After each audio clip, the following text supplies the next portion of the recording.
Are you ready to level up your English vocabulary and express yourself more clearly?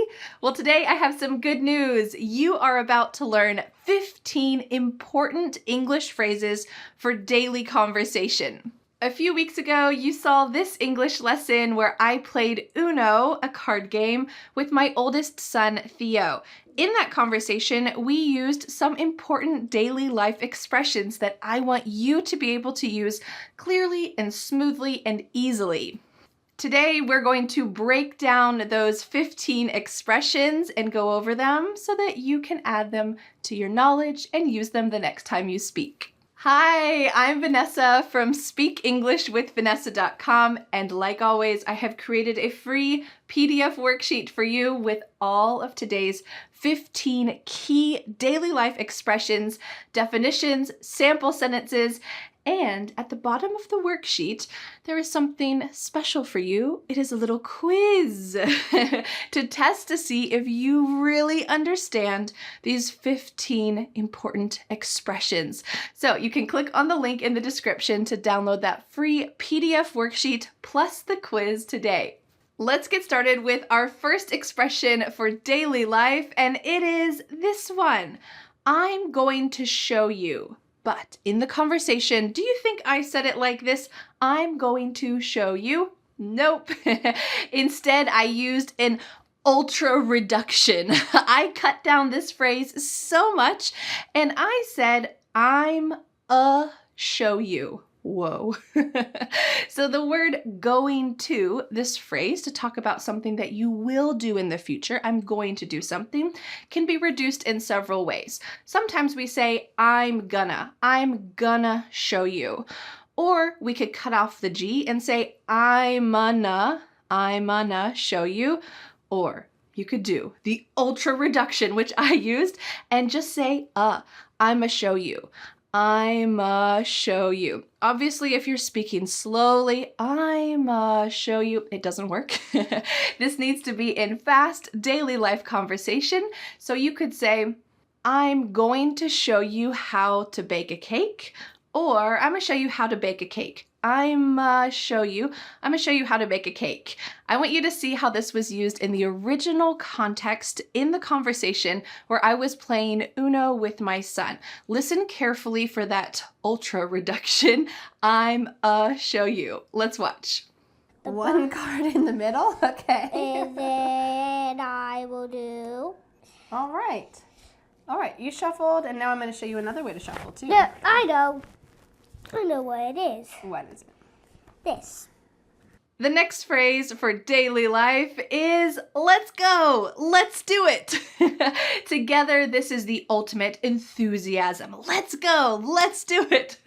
So if you are trying to pump yourself up or maybe pump your friends up, you might use this phrase. Let's imagine that you are near a lake in the middle of winter. It's so cold, but you have a fun idea. Hey guys, let's go jump in the lake. I know it's cold, but let's go do it. And your friends say, no, it's too cold. Well, if you want to pump them up, you want to have an adventure, you might say, let's go, let's do it. Yes. And eventually, maybe they'll say yes. Let's see how this was used in the original context. And then I'll teach you how to play, and we'll teach my students how to play. Okay, let's go!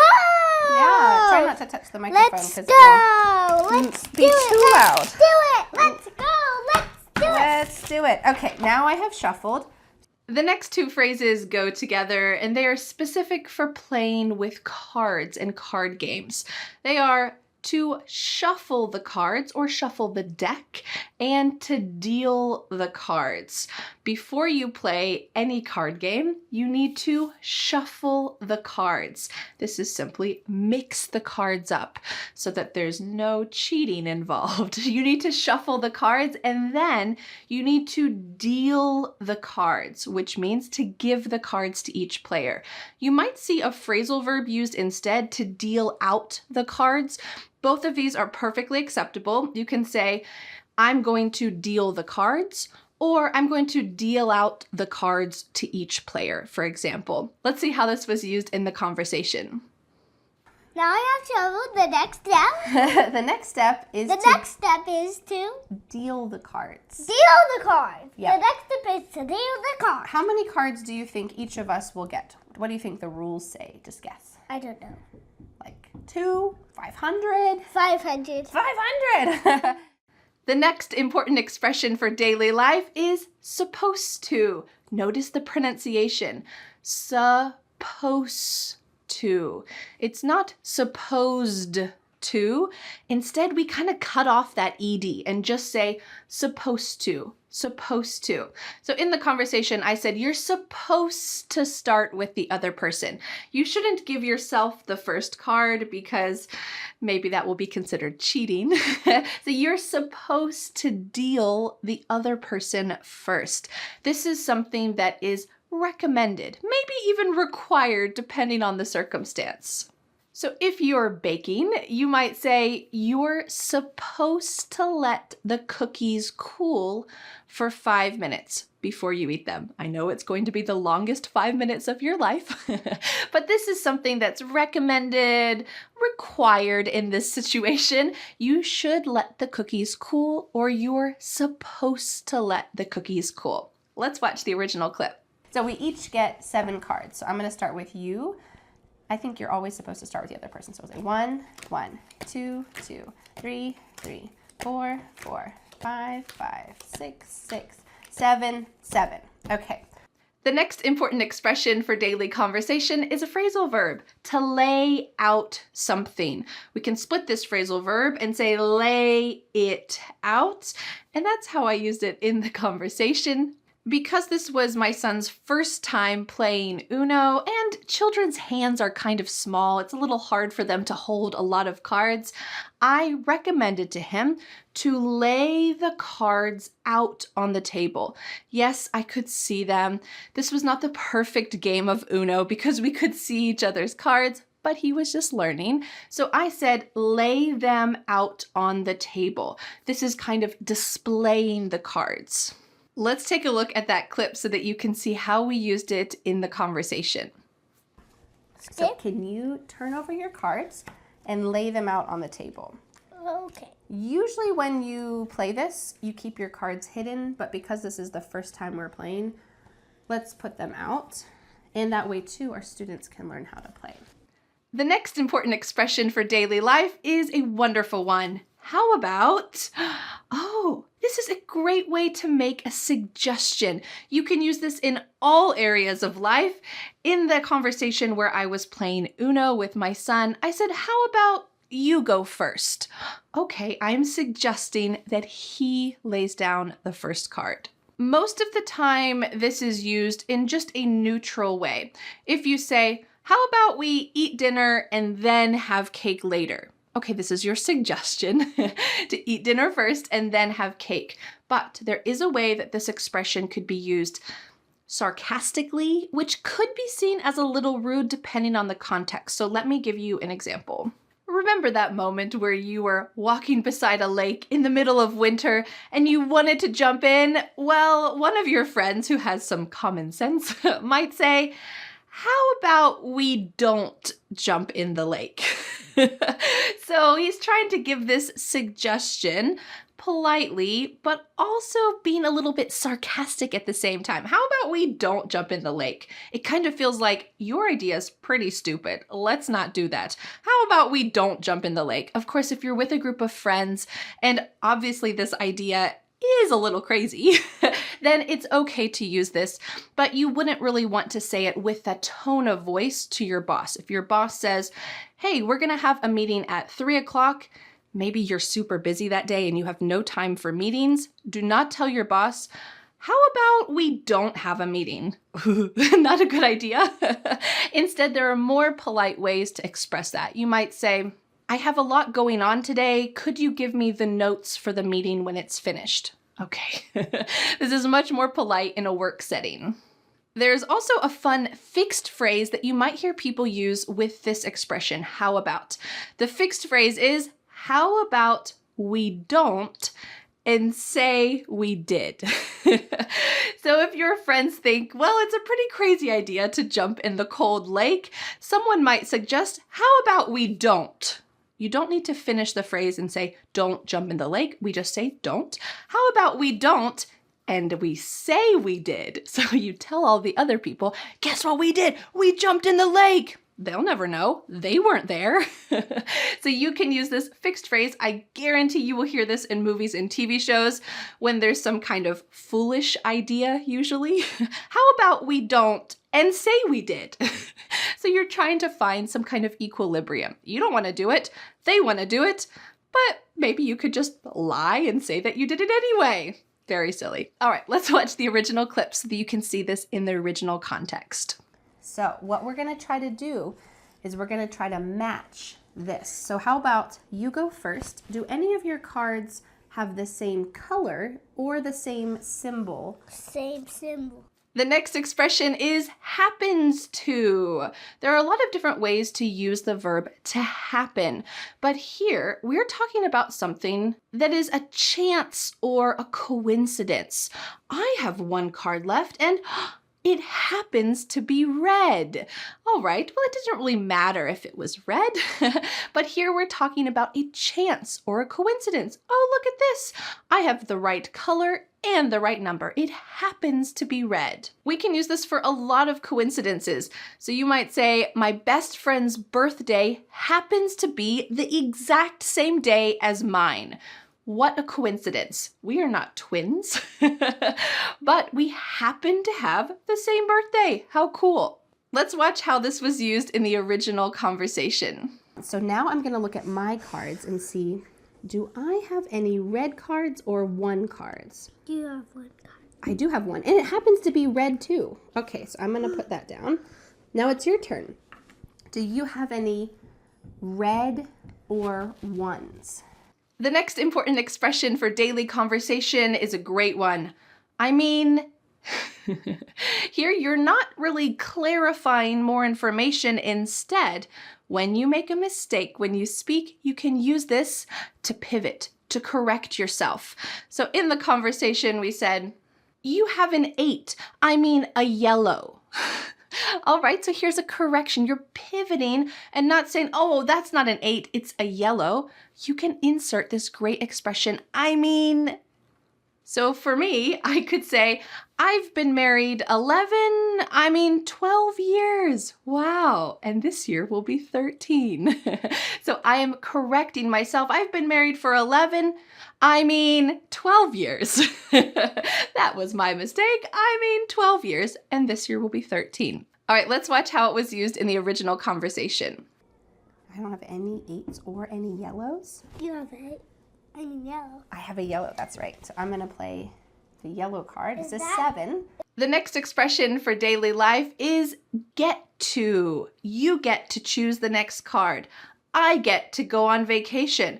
I can't believe that I got to meet a famous person. What does this mean here? There is a nuance. When we use get to, we're talking about, yes, something that you have the ability to. I get to go on vacation, but there's another meaning here, and that is that it has the sense that you feel like it's a privilege. I can't believe that I get to sit next to this amazing person at dinner. I didn't know that that would be possible. So here, it's not just something that you're able to do, but something you feel like is super special. A while ago, when I was on vacation in Costa Rica, I made this video where I talked about some differences between get to and have to. So if you would like to dive deeper into this topic so that you can really use and understand some of these nuances in English, I recommend checking out that lesson as well. All right, let's watch the original clip for this expression. Do you have any 9s or blues? No. So what happens is you get to choose the top card.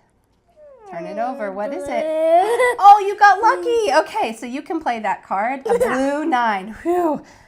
The next expression for daily conversation is one that only parents or teachers or maybe grandparents might use, but you will definitely hear this in movies and TV shows, and it is, wait. Can you understand the one word that I'm trying to say? It's the word wait. But I didn't say wait. Instead, I said, wait. I think I said this several times in the original conversation, actually. Maybe this is part of my parenting vocabulary. But this is just telling a child, stop, wait. But oftentimes, as parents, or maybe as teachers or grandparents, we have a lot of energy behind that. So you might say, wait. You should do this instead. Wait. There's a card that you can play. Wonderful. So let's see how I use this in the original conversation. And if you are a parent or grandparent or teacher, or maybe you watch English movies and TV shows, I'm sure you will hear this. Let's watch. Oh, wait. What's that? 0?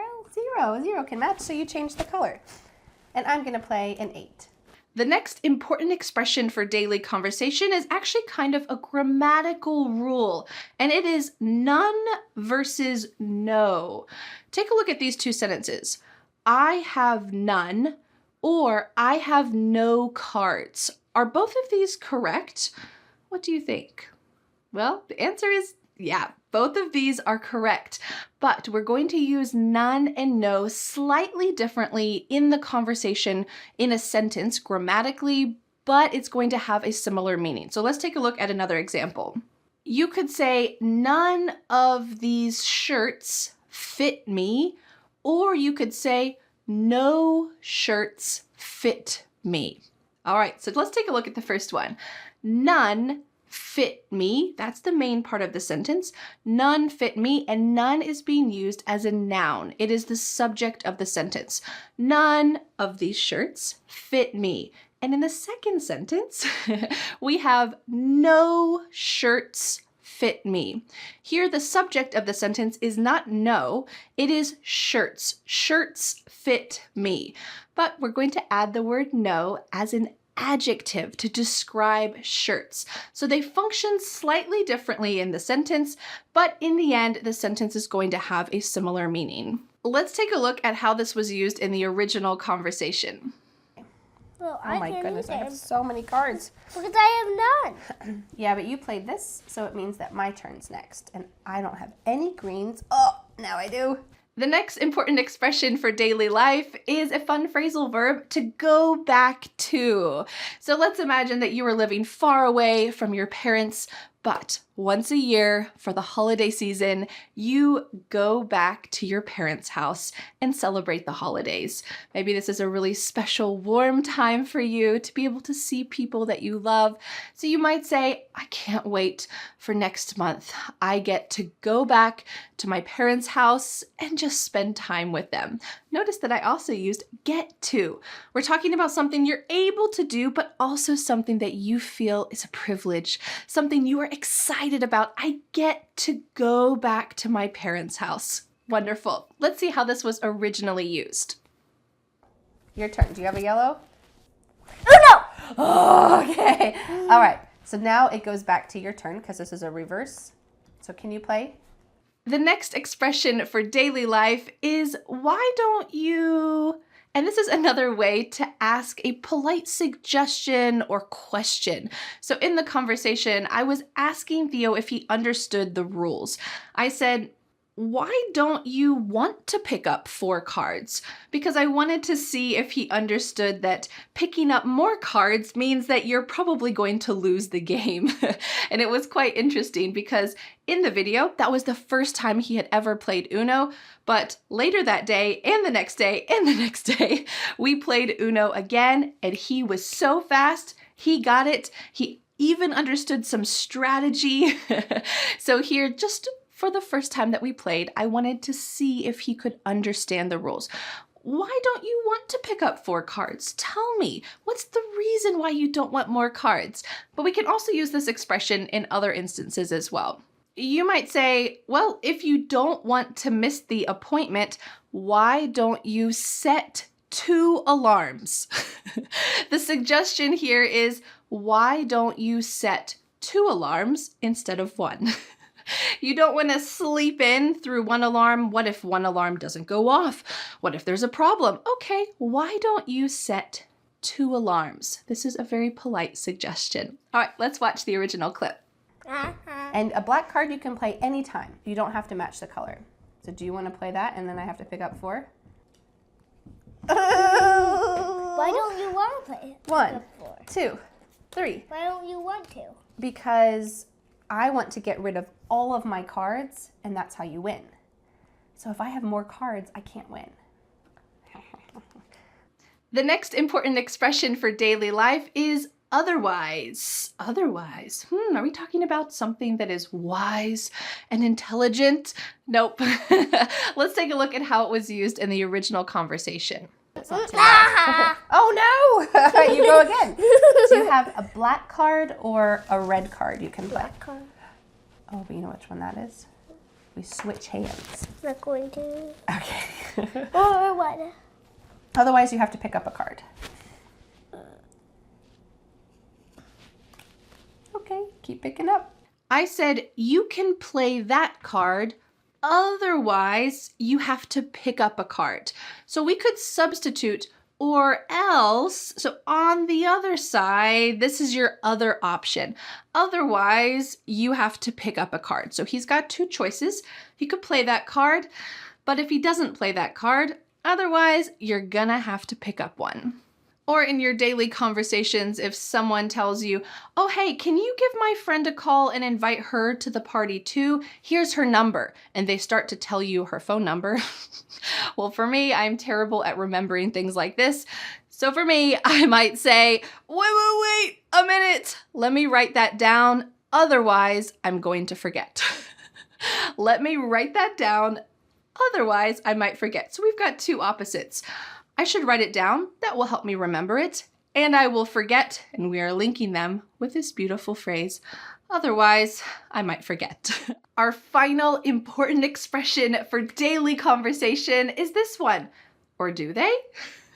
This is going to be a reflexive question, and also it's going to be a bit rhetorical. That means you're not really looking for an answer, you're just questioning yourself. So when we put down 2 cards, one was a 9 and one was a 6, and I thought that they matched. I said, oh, they match. Or do they? You know, sometimes 6s and 9s look very similar. So I tried to turn the card around to see if they really matched. So I was questioning myself, oh, they match, or do they? This is a great way to kind of question what's going on. You could also change the verb do to a be verb, and it has a similar meaning, this kind of reflexive question. So for example, if you're talking about your 2 neighbors, you might say, oh yeah, they're married. Wait, or are they? Well, it doesn't matter. So here you are questioning yourself. They are married. So we're going to change the verb and say, are they? You're just questioning yourself. I'm not exactly sure. Well, it doesn't matter. Are they? Do they? You're asking yourself this question. All right, let's watch the original clip. Green, because these match. Or do they? Oh yeah, they do. Okay, 6 and the 9 were tricking me too. All right, well, I have no greens, but you know what I get to play? Wild card. This wild card means I get to change the color. So, Again? which color do you think I'm gonna choose? Well, congratulations on leveling up your English vocabulary so that you can express yourself clearly. I want to know in the comments, have you ever played this card game Uno? This is kind of an essential children's game in the US. So I'm curious if it's universal, if it's something that you also play. Let me know in the comments. And don't forget to download the free PDF worksheet that goes with today's lesson. It includes all of today's vocabulary, definitions, sample sentences, and at the bottom of the worksheet is a quiz to test if you really can use these expressions in your daily life. So you can click on the link in the description to download that free PDF worksheet today. My gift to you. Well, thank you so much for learning English with me, and I'll see you again next Friday for a new lesson here on my YouTube channel. Bye! But wait, do you want more? I recommend watching this video next. This is the original conversation lesson where I taught my son Theo how to play Uno. You are welcome to join me in my home, play Uno with us, and learn along the way real English. I'll see you there.